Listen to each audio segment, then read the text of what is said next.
Thank you for being here at Mr. Super Oz.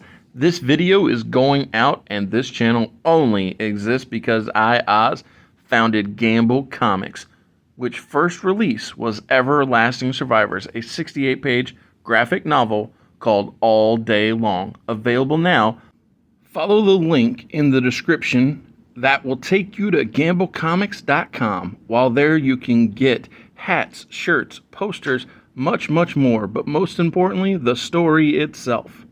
Coming soon from Gamble Comics, BC Brute.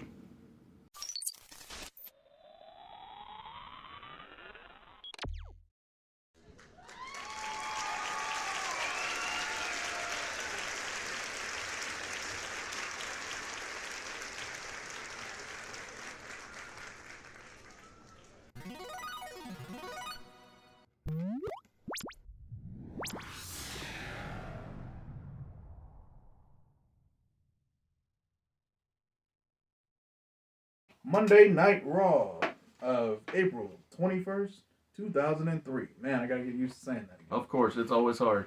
Oh, it's a throwback, but it's all good because we're opening the show hot and heavy with Rob Van Dam versus Chris Jericho. Ooh, that's a good match. It's an excellent match. And I always like it when I have the ability to use lots of photo references. I do what I can for you, and I want to make your job as easy as possible since I'm not editing it. What's funny, I actually make my job extra hard because, and a lot of it comes down to wanting to maximize talents that never got it in the first place. Which was the whole point of the show. Of course. And by doing so, I had to make some people that were bad good. Jamie Noble's a prime example, and that makes him. And guys he never wrestled. Exactly, because they were both bad. Yeah, exactly. Yep. It makes perfect sense. But get you some fun on the cutting room floor. Some fun images. Rob and Chris. I mean, you've seen them wrestle before. You know they're great. I mean, yeah, exactly. They put on great classic matches. Yeah. Because they're both so versatile. Yeah, they're very hybrid wrestlers. The two of them, like. They can have a real technical match. They can have a high-flying match. They can have a hardcore match. And it would all make sense. It would all work. So I had recently done a Royal Rumble 2005 retro review. Classics. And in it, I had stated how I make one small request of wrestling, which is please end matches with non-finishing moves more regularly. And I used Rolling Thunder as a prime example. If Rob had ever and any human being won a match with that move, it would make it more believable when he goes for the pin. And I brought this up because Triple H pinned Randy Orton off of a running high knee. God damn, he never wins off that. Well, that's what I was like, man, if we would just get victories off of non-finishing moves. Signature move. Yeah, the signature move. Just let it get everyone. If Baron Corbin got one W with the deep six, it would have made so much sense. So much of a difference. No one would have questioned anything. Sami Zayn gets a win off a Blue Thunder Bomb. No one knows how to react. Exactly. But yeah, these are two great guys. Yes. All especially 2003. My goodness. Oh my God. Yeah, they're both young in their prime still. Yes. Got their whole lives ahead of them. Yeah. If it wasn't for the fact that I value the Hammerstein Ballroom victory that we know Rob gets, I would totally campaign for him to win earlier because he's just that kind of guy where it's like, man, I totally would put the title on him. It is very hard to book him, and like I really want to make him the world champion, but I can't. Exactly. And like I said, I value that moment so much that I was like, I'm not gonna push for him to win earlier. Yeah, and it makes sense. And the moment's so special because he doesn't get the opportunity to do it until that moment. So, as you can see, I didn't argue. I'm like, yeah, that is a moment that does still need to happen, but it's just, dang. Yeah. Dang. But yeah, who wins out of Chris Jericho and I'm sorry, and Rob totally Van Dam? No. Yeah, we can praise them all day. I'm about to say, bring it back around. Chris Jericho goes for a lion salt. Rob gives him the old 2 feet to the face. Jericho's down. Rob hops up top. 5-star frog splash. 1, 2, 3. Your boy RVD. That's a way to open. Opens the show big. Next up, we have a backstage segment. Ace reporter Gregory Helms on the scene, interviewing Goldust and Billy Gunn. Billy Gunn. Thank you. Yeah, I was about to call him Billy Kidman. I'm like, that is not correct. He's on my show. other guy. But they talk about losing the tag titles. Obviously, devastating moment. They're taking some time. Honestly, I love that moment. I thought it was so good. It was absolutely great. I'm a big fan of it.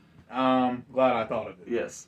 But they aren't happy that happened, but they do admit they did get the titles pretty much out of nowhere, and they feel like they didn't earn the championships like every other champion has. Yeah. So they want to rectify that mistake before going for the championships again. Well, and it's a great way to show off these babyfaces' talents. Yes, exactly. But they said they're going to prove themselves to be a great tag team before asking for a rematch for the tag team championships. And I bet Tori will appreciate that. Tori's a big fan of that. I mean, not in this specific segment. Oh, sure. But I'm just saying, in the grand scheme of like the theory, the way that she respects good quality. Respects and appreciates the babyface. Absolutely. In a way Eric can never understand. Right. Next up, we have my boy Scotty 2 Hotty challenging any member of Hardcore Advice to a match in the future, whenever that future may be. Cool. Tommy Dreamer comes out, hits him with the old, lost his name. Came back to me. Yes, Spicoli Driver. Okay, yeah. Yeah, there it is. And says, sure, you wanna wrestle Hardcore Vice? No problem. You can face Stevie Richards next week. Nice and easy. In and out. Gotta love the classics. Next up, we have a U.S. title defense. You want to roll the dice and guess which? I hope it's Charlie because Shelton defended last time, and I know Kurt's not ready yet. That's a great guess, and you are correct. Charlie Haas comes out to defend the United States title on behalf of Kurt Angle, who is champion, who is representing Team Angle. Yes. Etc. A lot of angle on that. Absolutely. Against Big Rikishi. Oh, okay. I'm with it. Yep, going 1-on-1. So this is a great match for Charlie to display his freakish power and athleticism as a amateur wrestling, not legend, but... Do you remember his finisher? The House of Pain? Yeah. Dude, I always thought that thing was... it was such a good looking move. Yeah, so good looking. Such a good looking move. And what I was going to say is I thought about stealing it at one point. I never ended up... You never made the move? Yeah, I never took it, but that was a part of me. Because, he wasn't... he wasn't using it. Well... he wasn't prominent like you're making him, and I always thought he could have been, but I don't know. I didn't adopt it like I had wanted. Yeah, it would have been real easy to make Charlie Haas very prominent too. It's not like... Well, and I think his biggest downside was he wasn't a memorable promo. He wasn't a terrible promo, but he wasn't a memorable promo. And working him with Kurt in this way, where him and Stacy are the brains of the youth carrying the title. I was like, hey, that's cool. Yeah. I never subscribed to they can't cut a promo, so they can't be a champion. They can't. Oh yeah. And I don't think he's bad. He had really good interactions with both Jackie Gata and Rico Constantino. Exactly. And there's literally thousands. It's pro wrestling. Like Simon Miller says this all the time. Like, be creative. There's 1,000 ways to work around someone being bad at something. Well, and let's use real life for an example. So many times people would say Ricochet wasn't a good promo, but now with his mean streak, his ego, the new presentation is really helping to alleviate any of that stigma that he once had. Exactly, I agree, and it's like a real.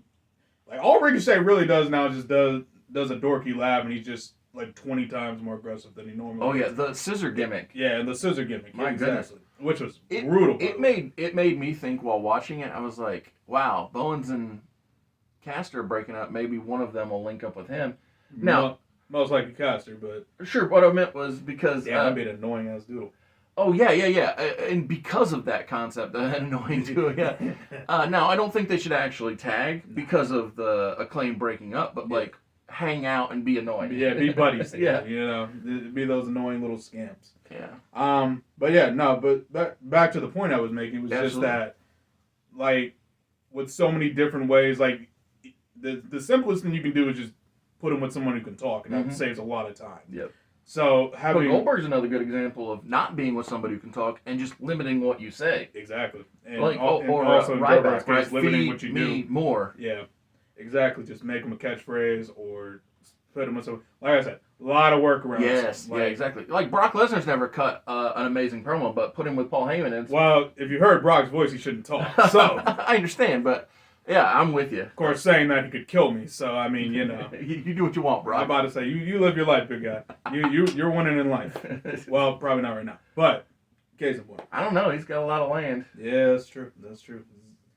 Anyway, I think he's happy. yeah, I'm sure he's happy. That's not the problem. Yeah.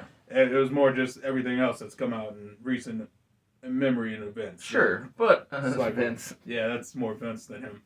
But yeah, Rikishi. getting back Charlie to the Haas. match. Yes. So Haas defends the U.S. title against Rikishi. Nice back and forth match. Ends with the Haas opinion. But still, great match, great performance by Big Keish, nonetheless. During the match, Cena gets a distraction, which led to the House of Pain, and of course Umaga and Tao come backstage, or maybe they run John to the back. yeah, they run John to the back, and Yeah. Rhino's waiting for him, and Nice. it's a double gore.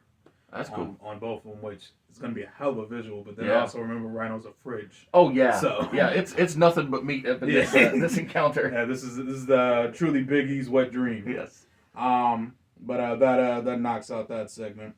That's good. That's good stuff though. That's Yeah. progress.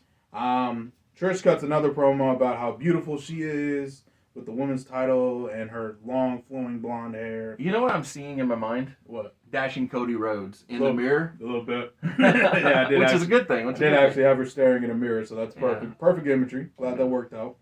While also holding the wig of Molly's hair that she made, Mm-hmm. and it says she will defend the title in 2 weeks.